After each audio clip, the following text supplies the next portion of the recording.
Hey, what's up? This is Chosen. Happy Monday to you. And this is going to be a Raid Shadow Legends video getting the week kicked off here on Monday. We have the end of the live arena beta test that I was in and did a bunch of matches in the live arena. We have also got clan versus clan starting tomorrow and a couple pretty solid 10x champions involved with that. If you're going to be pulling shards, the new fusion is going to be starting here in a couple days on Thursday. So a lot to get caught up on here in Raid. Let's get into it.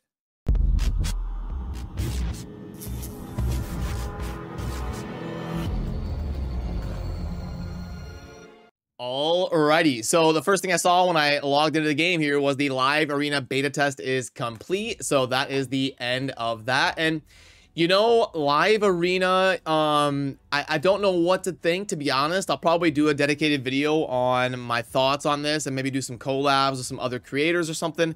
You know, if they had the ability to host custom matches, which I guess, you know, I did a video ranting about the fact that you can't do custom matches. And people were rightfully so notifying me that it's possible that wouldn't be in the beta because obviously not everybody's involved with the live arena. Not everybody has access when it's a beta. So hopefully when the thing is actually live or somewhat soon here down the pipeline, hopefully we get the capability to host custom matches and have like tournaments with our clan mates or tournaments among content creators or host tournaments on stream and we can really do some fun stuff for practice and for little things with prize pools and stuff like that. I think if it had that, my view of it would be mostly positive in terms of what it's going to bring to the game for sure. In its current state, based off of what I saw, I'm cautiously optimistic. We'll see what the matchmaker actually looks like and how it shakes out after it goes live and the player base kind of spreads out with the whale accounts getting to the top and then everybody else kind of filtering down after that. We'll see what it ends up being like, but it's definitely going to be an interesting addition to the game, that's for sure.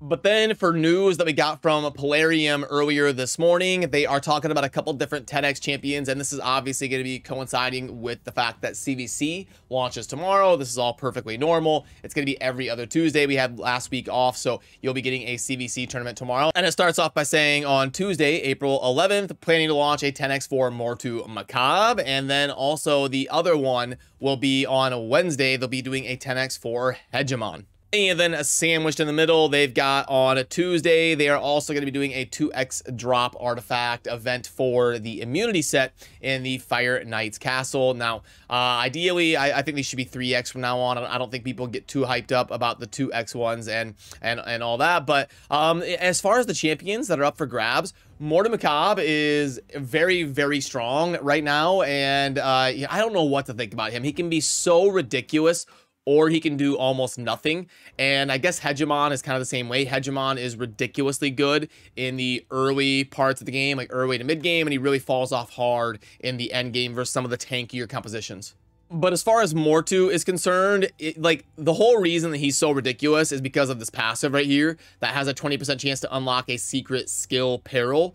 And then he is also going to fill his turn meter by 25%. But this peril ability is one of the best abilities in PvP in the entire game. It's just, it scales with HP, ignores shield and block damage and defense inherently, and it blocks revive, and it's a multi-hitter. Like, this thing is just absolutely ridiculous, but all your opponent has to do is not hit him, and the meta in PvP is really shifting towards single target stuff, so you can just avoid Mortu Macabre, never hit him, and then he's essentially worthless, or at least doesn't do very much. So really, really situational. He can either be completely insane, or he can be basically worthless.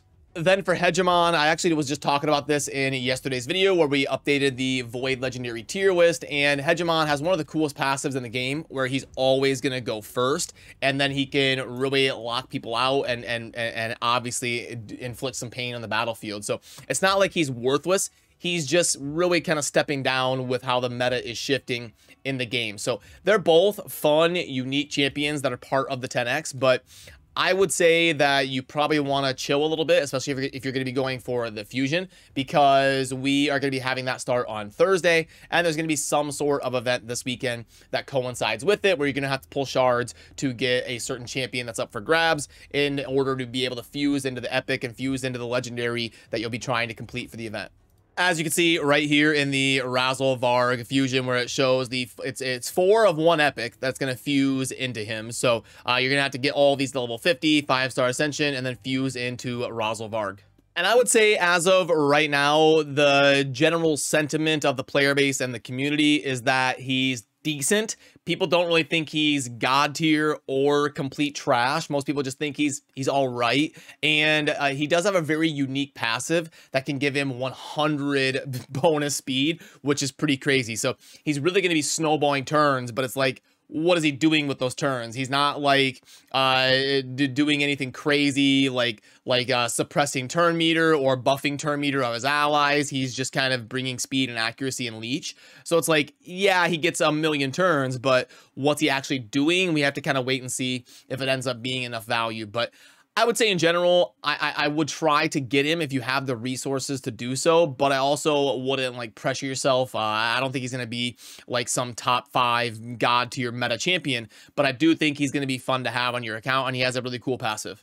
Also, since CVC starts tomorrow, it's going to be a good opportunity to claim your Michinakis, your Supreme Elhain, and whatever you've been kind of saving as far as fragments to get a nice boost on your CVC. So I'll fire up the Michinaki, get him built. And then also, I've got my Supreme Elhain, where my strategy paid off, and I ended up with 95 fragments, like you see right here. But then in my inbox, I was able to get the last 5 cheaply through an offer. So I ended up kind of gaming the system and getting those fragments for Supreme Elhain a lot easier than having to pull like $100 worth of shards to get them. So I'm excited about that, and I'll finally be adding them to my account tomorrow to double dip with CVC. So then as far as tournaments and events, we're going to be getting a special Fire Night tournament tomorrow that is going to be only for specific factions that you're going to be able to use to clear, and it's going to be the Corrupted Alliance, which is like the 3rd row here on the index. The Corrupted Alliance is going to be Demon Spawn, Undead, Dark Elves, and Night Revenant. So maybe we'll see what that looks like, and maybe we'll get a dedicated video out here on the channel talking about that tournament. And then you've got your normal anniversary stuff and kind of your typical events here, your artifact enhancement. Make sure to pull like 20 mystery shards a day to get your fusion warm up for sure. These are pretty decent ways to scoop up some free resources. So over the next couple days, make sure you run into the portal and then you pop a 20 pop of mystery shards just to get those 20 points every day for the fusion warm up, and then you should be set. I'll pull this right here. And boom. And then when we go into the fusion warm-up, you can see that bang, I've got my 20 out of 20 points for the day and scoop up a little bit of bonus res. And then holy shop, we've got a lot of offers in here. Are any of them worth talking about? Speaking of, it's been a long time since we got the 101% mini mix packs. So I hope those come back somewhat soon because I missed those. Privilege pack, 1 day, 2 void. I don't think that's super great. Is there anything worth? This blooming pack was like a 1.25. So, unfortunately, nothing super noteworthy in the shop, in my opinion. I could plug in the privilege pack here real quick, though.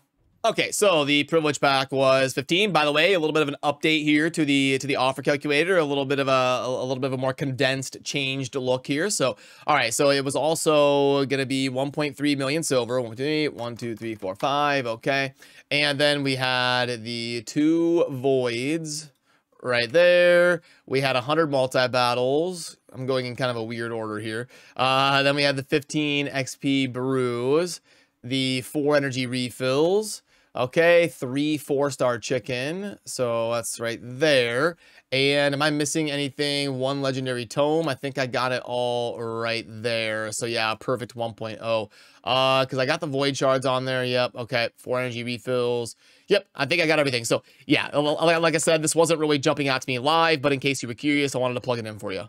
And also, if you are doing the Forge Pass, I think one of the weirder ones to get done is going to be the heal 100 times in a campaign battle. So what I do is I've got a Kale on my account that's built in Lifesteal, and I just have him farm Brutal for me until I complete this quest here for the Forge Pass, because you can use Lifesteal and stuff to heal while you're farming the campaign. So that'll be like one of the ones maybe you don't complete passively. All of the other ones I am kind of just passively playing the game and haven't really focused on, and I'm getting them done. So there we have it. Remember to subscribe on your way out if you enjoy daily Raid Shadow Legends content. It's going to be a big week with CVC and the Fusion kicking off and everything kind of crazy going on in Raid and in the community. So I will see you soon in the streams, in the next video, and all of that good stuff. I appreciate all of you. Have a great start to your week. Peace.